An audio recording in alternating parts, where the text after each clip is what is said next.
Welcome back to another technical video. Today we're going to be going through your question, going through some of the answers, and hopefully finding that solution. Guys, remember to stay just a little bit crazy and work through to that resolution. Now, let's get started.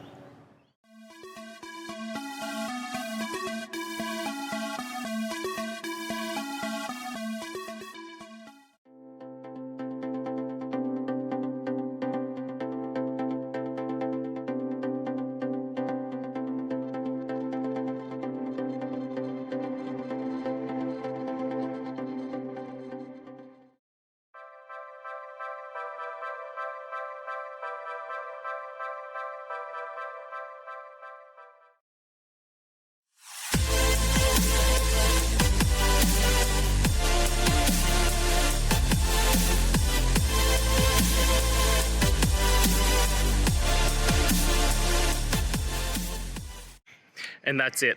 I hope that that's helped find the solution that you're looking for. And if it did, please, I'd appreciate it if you hit the subscribe button. Every time you hit it, it really helps. Now, I'll see you next time you need some technical help. And until then, have a good one.